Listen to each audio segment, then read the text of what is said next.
చీమకు దోమకు తప్ప ప్రజలందరికీ కాకాని గోవర్ధన్ రెడ్డి ద్రోహం చేస్తారని ఎమ్మెల్యే సోమిరెడ్డి చంద్రమోహన్ రెడ్డి విమర్శించారు. కాకాని రిటైర్డ్ ఉద్యోగుల భూములు సైతం కబ్జా చేస్తారని మండిపడ్డారు. నెల్లూరు జిల్లాలో నూతనంగా ఎన్నికైన పీఎస్సీఎస్ కమిటీ ప్రమాణ స్వీకార కార్యక్రమంలో పాల్గొన్నారు. అనంతరం రైతులను ఆదుకోవాలని కమిటీకి సూచించారు.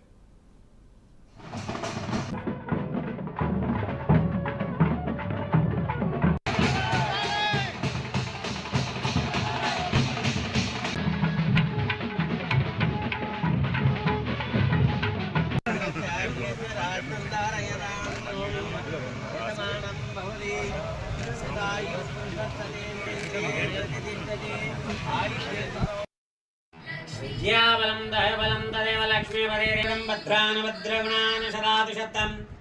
ఇంచుమించు 30 కోట్లు ఎవడప్ప సొత్తు అంట. ఆ పక్కనుండే 10 మంది రిటైర్డ్ ఉద్యోగులది. నీ భార్యకి మీ అత్తగారు ఇచ్చారు అక్కడ 6.5 ఎకరా. దానికి దక్షిణం 4 ఎకరాల 20 సెంట్లు కబ్జా. దానికి తూర్పు 10 ప్లాట్లు డీడీపీసీ లేఅవుట్ వాళ్ళు డబ్బులు పెట్టి కొంటే, ఆ రిటైర్ అయిన డబ్బులు పెట్టి కొంటే దాన్ని కలిపేసుకున్నాం అర్ధరాత్రి జేసీబీ పెట్టి. ఎమ్మెల్యేగా వాళ్ళు వస్తే ఆ 4 ఎకరాల 20 సెంట్లు వదిలించగలిగా.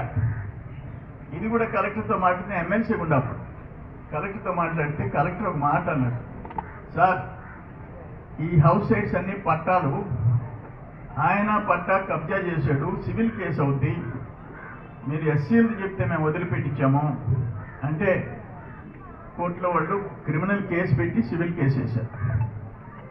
మొన్న ఆ 10 మంది తరఫున 2 నెలల క్రితం ఆ రవినాయుడు వచ్చాడు నా దగ్గరికి, అన్న ఎల్లుండి కోర్టులో వాయిదా ఉంది, ఆర్డీఓ సాక్ష్యం చెప్పాలా, ఉండింది చెప్పమంటే చాలు అని. ఇప్పుడు అమ్మాయి ఆర్డీఓకి ఫోన్ చేసి అమ్మా ఎల్లుండి ఆ కేసు ఉంది, కొంచెం గట్టిగా చూడమ్మా, ఉన్నాయన్నీ రికార్డ్స్ పెట్టమ్మా అన్న. సార్ అన్న. అమ్మ అదే కేసు అమ్మా, వౌలేట్ పడన్నా. సార్ అన్న. విషయం చెప్పమ్మా అన్న. ఫైల్ కనపడలేదు సార్. ఆర్టీఓ ఆఫీసులో